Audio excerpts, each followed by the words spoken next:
Hello friend, जय श्री कृष्णा, राधे राधे। आप सभी का स्वागत है मेरी इस छोटी सी वीडियो में। आज की वीडियो के माध्यम से हम जानेंगे कि कब है पाप मोचनी एकादशी, व्रत की शुभ तिथि क्या होगी, शुभ योग क्या होगा और पूजा हमें किस प्रकार से करनी है।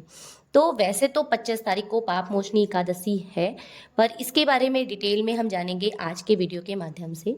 भगवान विष्णु की विशेष कृपा पाने के लिए एकादशी तिथि सबसे उत्तम और सबसे कारगर मानी जाती है।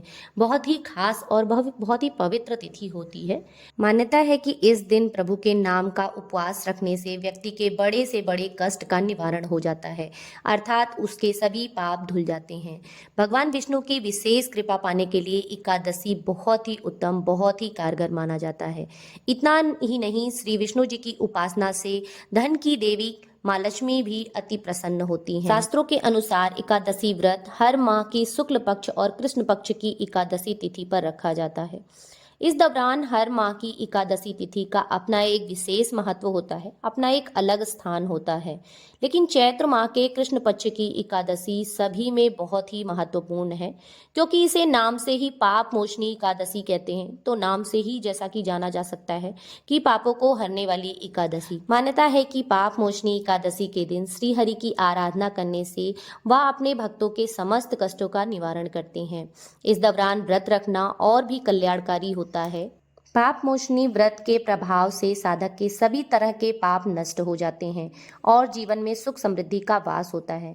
ऐसे में सवाल है कि इस साल की पाप मोचनी एकादशी अर्थात 2025 की पाप मोचनी एकादशी कब रखी जाएगी और इस तिथि पर पूजा अर्चना का शुभ मुहूर्त क्या रहेगा। तो चलिए जानते हैं कि इस साल हमें पाप मोचनी एकादशी कब और किस प्रकार से करनी है। इस बार चैत्र माह के कृष्ण पक्ष की पाप मोचनी एकादशी तिथि का आरंभ 25 मार्च को सुबह 5:05 से हो जाएगा और इसका समापन 26 मार्च 2025 को सुबह 3:45 पर होगा। तो उदया तिथि के अनुसार पाप मोचनी एकादशी तिथि का जो व्रत का समय रहेगा उस अनुसार 25 मार्च 2025 को रहेगा, अर्थात पाप मोचनी एकादशी का व्रत 25 मार्च को रखा जाएगा।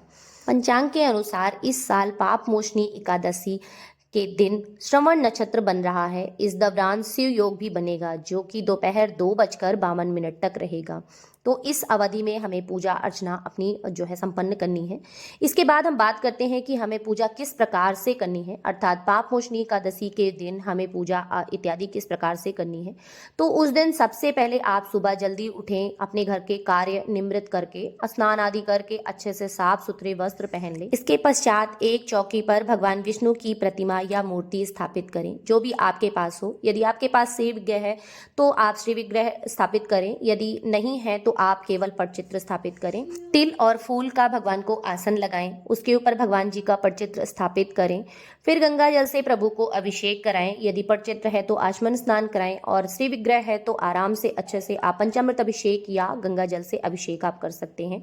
फिर भगवान जी पर वस्त्र अर्पित करें, पुष्प अर्पित करें, फल फूल मिठाई जो भी आपके पास यथासंभव मिल जाए आप उसे अर्पित करें। इसके अलावा भोग में तुलसी दल का प्रयोग बिल्कुल जरूरी होता है, मतलब बिल्कुल भी ना भूलें, तुलसी दल अवश्य रखें। तुलसी दल के बगैर भगवान विष्णु के किसी भी स्वरूप की पूजा अर्चना नहीं होती, अर्थात उनको भोग नहीं लगाया जाता। तो एक दिन पहले तुलसी पत्र तोड़ लें, क्योंकि उस दिन सेम डे तुलसी पत्र नहीं तोड़ा जाता, अर्थात एकादशी के दिन तुलसी पत्र का प्रयोग मतलब तोड़ा नहीं जाता है। आप प्रयोग अति आवश्यक होता है लेकिन तोड़ नहीं सकते, इसलिए एक दिन पहले आप उसको जो है तोड़कर या अपने पास संग्रह करके रख लें। इसके बाद भगवान जी के व्रत कथा जरूर पढ़ें, व्रत कथा अति आवश्यक होती है। कथा पढ़ने के बाद भगवान जी की अच्छे से आरती करें, अर्थात श्री हरि की अच्छे से आरती करें। इसके अलावा पूजा में हुई हमसे भूल की क्षमा याचना करें, अर्थात हम प्रभु से क्षमा याचना करेंगे कि हमसे जो भी त्रुटि हुई हो उसे क्षमा करें। इसके अलावा उनका आशीर्वाद प्राप्त करें। सो फ्रेंड्स, आपको ये जानकारी कैसी लगी कमेंट करके जरूर बताइएगा। जय श्री कृष्णा, राधे राधे।